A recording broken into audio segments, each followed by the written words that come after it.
Thank you, Mr. President, for honoring my husband in such a profound and meaningful way. And thank you for making this event a priority amid the peace process in the Middle East. Thank you. Very grateful. Charlie always admired your commitment to freedom, and that's something that both of you shared. So thank you. Your support of our family and the work that Charlie devoted his life to will be something I cherish forever. So thank you. To our gracious First Lady in her office for making this event possible. Thank you as well. It's beautiful. To Vice President and the lovely Usha Vance, your friendship has been an unbelievable encouragement. Thank you. And to all our friends and family that are here and watching from all around the world, thank you for loving us. Thank you for praying for us and for believing in what Charlie believed in. And to our Turning Point USA staff and the Charlie Kirk Show staff, we love you more than you could ever know. And to the Turning Point USA chapters that are watching all across America right now, you are the heartbeat of this future and of this movement. Everything that Charlie built, you guys are the legacy holders of that. You are living proof that his mission did not die with him. It lives through you. And Charlie always said the next generation will decide whether freedom endures. And because of you, I know that freedom will endure. It will. And today we're gathered not only to celebrate Charlie's birthday, but to honor a truth that he gave his entire life to defend, and that's freedom. The very existence of the Presidential Medal of Freedom reminds us that the national interest of the United States has always been freedom. Our founders etched it into the preamble of our Constitution, and those words are not relics on parchment. They are a living covenant. The blessings of liberty are not man's invention, they are God's endowment. Charlie lived for those blessings, not as abstract words, but as sacred promises. He used to love to journal about this topic all the time, and with such a heart postured of gratitude. And he believed that liberty was both a right and a responsibility. And he used to say, freedom is the ability to do what is right without fear. And that's how he lived. He was free from fear. He was free from compromise, free from anything that could enslave his soul. His name, Charles, literally means free man.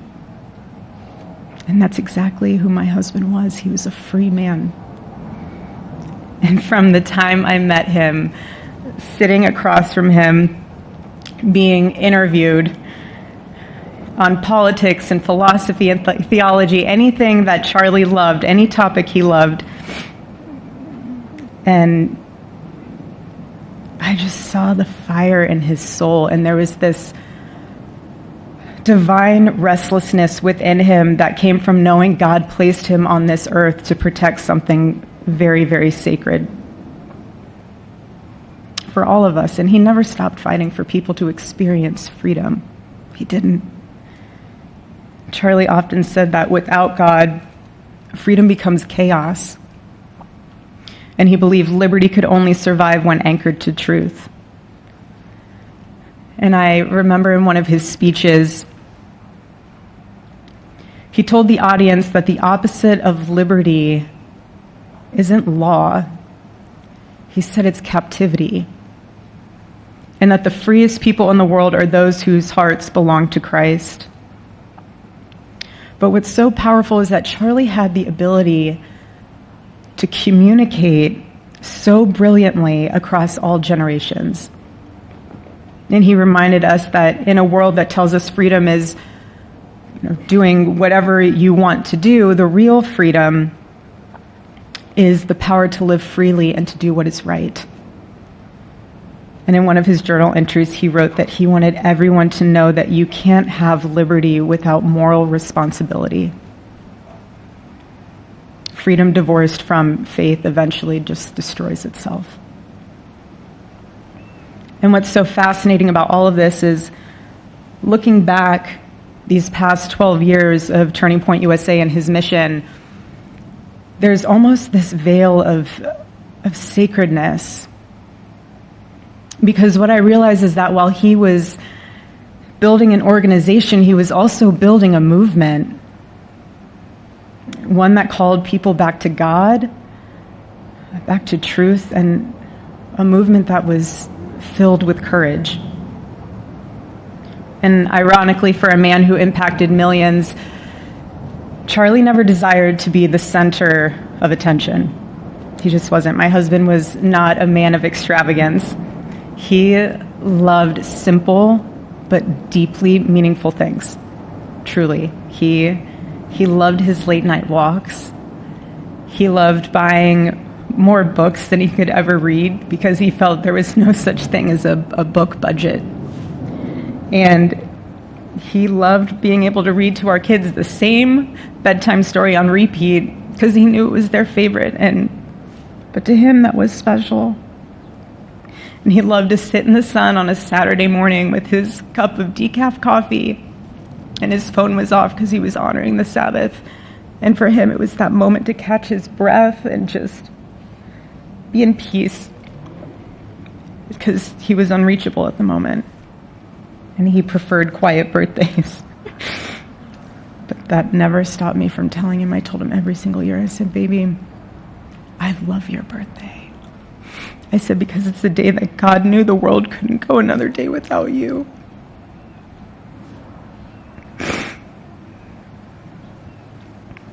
And so the rhythm of our usual birthday celebration for him was mint ice cream, mint chocolate chip ice cream. He only had it twice a year, on his birthday and 4th of July.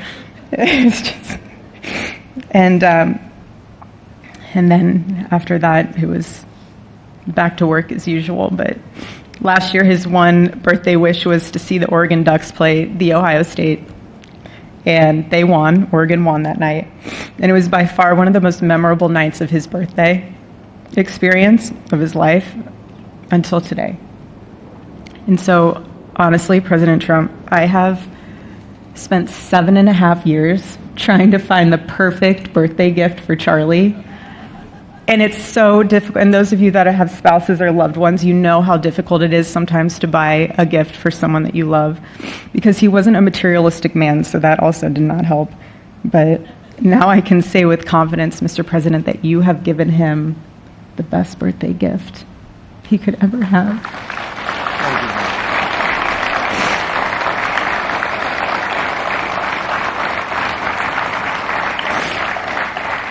It's such an honor and the recognition of a life lived for defending freedom. And that's what Charlie fought for until his last breath. And it was written across his chest in those final moments on one of his simple t-shirts that always carried a message, and this one bearing a single word, freedom. That was the banner over his life, and that shirt was a declaration. The same declaration he made in every speech, every campus visit, every time he shared the gospel at a church, every sleepless night that he would spend praying for the youth of this nation and planning for the future of our country, and just impressing upon them that when we defend liberty, we defend the soul of our nation. My husband never told anyone what to say. He never did. He never told anyone what to say. He would just encourage them to think. He would encourage them to think outside of the traditional political labels. He would want them to think in a way that was anchored in wisdom and truth. But he would never tell anyone what to say. Charlie wasn't content to simply admire freedom. He wanted to multiply it. He wanted to multiply freedom. He wanted young people to taste it and to understand it and defend it. He wanted them to see that liberty isn't self-indulgence, it's self-governance under God. He wanted them to see that. And every day I'd see him getting ready for work. He'd put on his cross necklace, he'd put his ring on his finger. And the boldness in his demeanor was always fearlessness. He wasn't afraid. He was never afraid. In his daily actions, whether in office or on campus or at a church, it was always without fear. That was his creed. That is how he lived out every single day. He didn't fear being slandered. He did not. He didn't fear losing friends, I can tell you that. He didn't. He didn't care. He stood for truth and stood for freedom, and he did not, everything else was just a noise to him. And it's because his confidence in Christ was absolute. That's why. There was no limit to what he would have sacrificed to defend freedom for all. And if the moment had come, he probably would have run for president, but not out of ambition. He would only have done it if that was something that he believed that his country needed from a servant's heart standpoint. And Charlie lived only 31 short years. No, he's 32, but on this side of heaven, but he lived. He lived every single second he lived. He filled every single day with purpose, and he fought for truth when it was unpopular. And he stood for God when it was costly, but that's what we're called to do. Surprisingly enough, he did pray for his enemies, which is very hard, but he did. He did. He did. No one else, I saw him do it. No, he never did it in front of anyone else, but I can attest to that. But he also loved people when it was inconvenient. And he ran his race with endurance, and he kept the faith. And now he wears the crown of a righteous martyr. And for me and for our children, the truth really steadies our grief, because heaven gained what earth could no longer contain. A free man made fully free. And to all watching, this is not a ceremony. This is a commissioning. And my message is simple. I want you to be the embodiment of this medal. I do. I want you to free yourself from fear. I want you to stand courageously in the truth. Listen for the still, small voice of God. And remember that while freedom is inherited in this country, each of us must be intentional stewards every single day. God began a mighty work through my husband, and I intend to see it through. And the torch is in our hands now. It's in mine, it's in yours, it's in all of yours. It's in all the students with Turning Point USA. And before I close, I'll share with you that I asked our daughter what she would like to say to Daddy for today.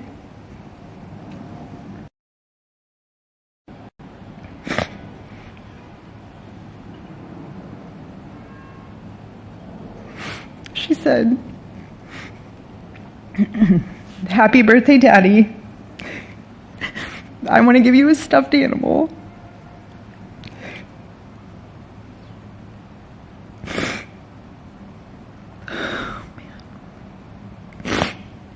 I want you to eat a cupcake with ice cream, and I want you to go have a birthday surprise.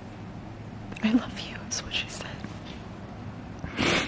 And while our son, he's precious, he can't yet speak, in classic Kirk family fashion, his actions spoke louder than his words, and his gift to you, Charlie, and myself for that matter, was deciding to become the man of the house and be fully potty trained at 16 months. But Charlie, baby, I know that you're celebrating in heaven today, but gosh, I miss you. We miss you. And we love you, and we promise we'll make you proud. And Charlie's life was proof that freedom is not a theory, it's a testimony. He showed us that liberty begins not in the halls of power, but in the man of a heart surrendered to God. And so today, as we honor Charlie with this incredible Presidential Medal of Freedom on his birthday, I stand here with tears and just a humbled heart and spirit, because his story reminds us all that to live free is the greatest gift, but to die free is the greatest victory. Happy birthday, my Charlie. Happy Freedom Day. God bless you.